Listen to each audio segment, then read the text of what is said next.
தமிழ்ச்சோலை பார்வையாளர்களுக்கு வணக்கம். இந்த காணொளியில் நம்ம பார்க்க போகிறது இளங்கலை 2ஆம் ஆண்டு பொதுத்தமிழ் படிக்கின்ற கல்லூரி மாணவர்களுக்கான தமிழக வரலாறும் பண்பாடும், அதாவது அப்படி ஒரு தலைப்பில் இருக்கக்கூடிய பாடம். அந்த பாடத்தில் இருந்து ஃபஸ்ட்டு யூனிட்டில் நம்ம ஒரு பகுதி பார்க்குறோம், அணிகலன்கள் அப்படிங்கிறதுங்க. ஃபஸ்ட் யூனிட்டில் 9 தலைப்புகள் இருக்குது. இதில் 6வது தலைப்பில் இருந்து ஒரு பகுதி தான் இப்போ நம்ம பார்க்க போகிறோம், அணிகலன்கள். பண்டை தமிழகத்து பெண்களுடைய குழந்தைகளுடைய ஆடை அணிகலன்கள் எப்படி அப்படிங்கிறதான் இந்த பாடம் நமக்கு சொல்லுது. இந்த பாடமானது நமக்கு தமிழக வரலாறு மக்களும் பண்பாடும் டாக்டர் கே பிள்ளை அவர்களுடைய புத்தகத்திலிருந்து பார்க்கலாங்க. பாடத்திட்டமும் அதுதான் கொடுத்துருக்காங்க நமக்கு. பண்டைய தமிழகத்து பெண்கள் எடுத்துக்கிட்டோம் அப்படின்னா, ஆடைகளினால் முழுவதும் மறைக்கப்பெறாத உடல், சரிங்களா, பாதி அணிகலன்கள் பூண்டே மறைச்சி வச்சுருக்காங்க. அந்த மாதிரி அப்படிப்பட்ட அந்த மகளிர் பல்வேறு அணிகலன்கள் பூண்டு தம்மை ஒப்பனை செய்துக்கிறாங்க, அலங்காரம் பண்ணிக்கிறாங்க. யவனர்கள் அவங்க அங்கேருந்து நம்ம நாட்டுக்கு வாணிபத்துக்காக வராங்க இல்லையா, அப்படி வரும்பொழுது அவங்க அங்கேருந்து கொண்டு வந்து இறக்குமதி செய்த பொன். அடுத்தது மன்னர்கள் ஒரு நாட்டின் மீது போர் தொடுத்து பகைவர்களிட வென்று அவங்கக்கிட்ட இருந்து கவர்ந்து கொண்டிருந்த பொன்.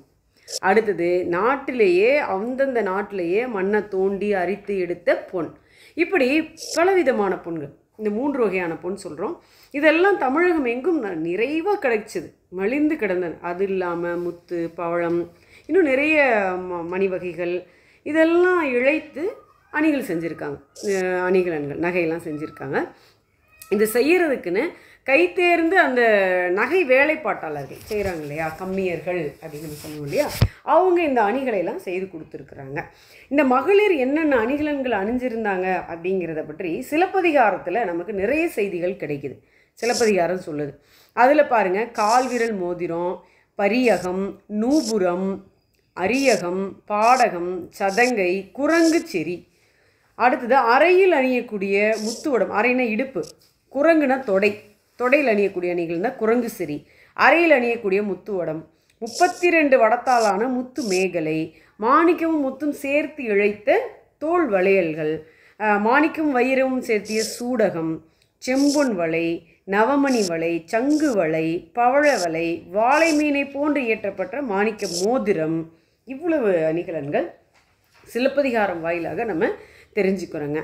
இது இல்லாமல் மோசை அப்படிங்கிற மரகத கடைச்சிரி, கழுத்தில் அணியக்கூடிய ஒரு வித சங்கிலி, வீரச்சங்கிலி, நேர்ச்சங்கிலி, பொன்ஞான், அரிநெல்லிக்காய் மணிமாலை, முகப்பில் கட்டின ரத்திர நீளத்தினிடையே வைரம் இழைத்த குதம்பை, குதம்பைங்கிறது வந்து காதில் போடுற தோடு, குதம்பை அப்படிங்கிற காதணி, வளம்புரி சங்கு, பூரப்பாலை, தென்பள்ளி, வடப்பள்ளி ஆகிய அணிகளையும் பெண்கள் அணிஞ்சிருந்திருக்கிறாங்க.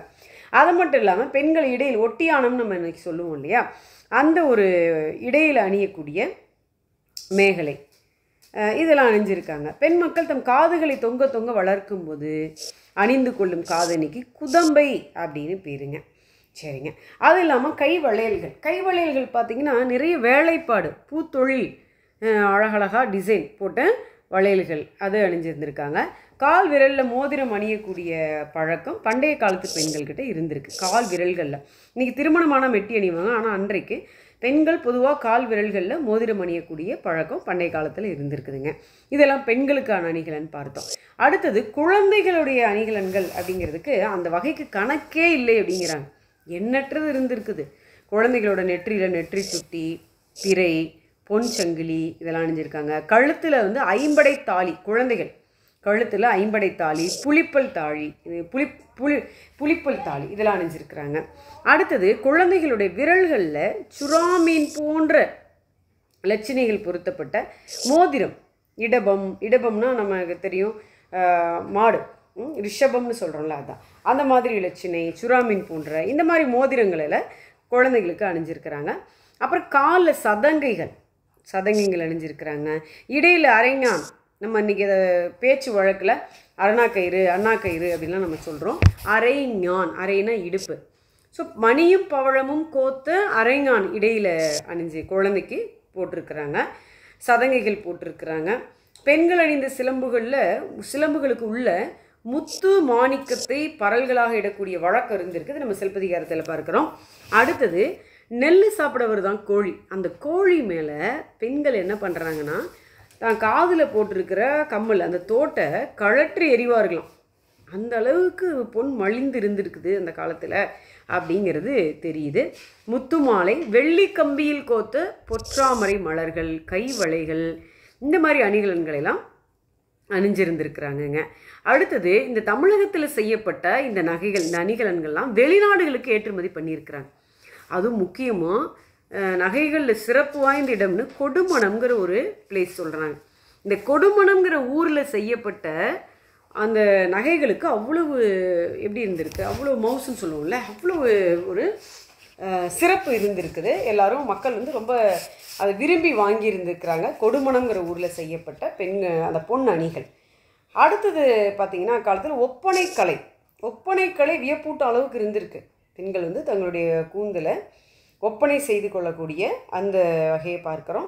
நிறைய பூக்கள், பெண்கள் வந்து அந்த ஒப்பனைக்கு 100 வகை பூக்கள் பயன்பட்டன அப்படிங்கிறாங்க. இந்த மாதிரி தலையணிகள் அணிவதும் உண்டு, தலையில் அணிந்து கொள்ளக்கூடிய அணிகலன்கள் இருக்குது. அடுத்து மலர் சூடாத வெறுங்கூந்தல் முடிப்பதை பெண்கள் இழிவாக கருதினர். கண்டிப்பாக வந்து மலர் சூட்டிக்குவாங்க. அது மட்டும் இல்லாமல் கூந்தலுக்கு அகிர்புகை, இன்றைக்கி நம்ம சாம்பிராணி போடுறோம் இல்லையா, அந்த மாதிரி கூந்தலுக்கு அகிர்புகை ஊட்டுவாங்களாம். கூந்தலை கைவிரல்களால் கோதி உலர்த்துவார்கள். இதெல்லாம் பின்னலிடுறது, இந்த மாதிரி கண்ணாடியை துடைத்து பெண்கள் ஒப்பனை பார்த்து மகிழ்கிறது, இதெல்லாம் அந்த காலத்தில் இருந்திருக்கு. பெண்கள் கண்ணுக்கு மை தீட்டி, அந்த காலத்துக்கு இப்போயும் இருக்குது. பெண்கள் கண்ணுக்கு மை தீட்டி கொள்வது, மை தீட்டிக்கிற அந்த குச்சிக்கு பேர் கோல் என்று பெயர். மை தீட்டி கொள்வது இந்த இருந்திருக்கு. ஸோ இதெல்லாம் வந்து இவ்வளோதான் நம்ம அணிகலன்கள் அப்படிங்கிற டாப்பிக்கில் நம்ம இவ்வளோ தான் கொடுத்துருக்குறாங்க. ஸோ இதுவே நிறைய கொடுத்துருக்காங்க. கண்டிப்பாக இது பரீட்சைக்கு ரொம்ப பயனுள்ளதாக இருக்கும். தொடர்ந்து நீங்கள் நம்ம தமிழ் சோலையை பார்த்துட்டு வாங்க. தொடர்ந்து நம்ம தமிழ் சோலைக்கு பேராதரவு கொடுத்து கொண்டு வரக்கூடிய நண்பர்கள் அனைவருக்கும் மனமார்ந்த நன்றி, வணக்கம்.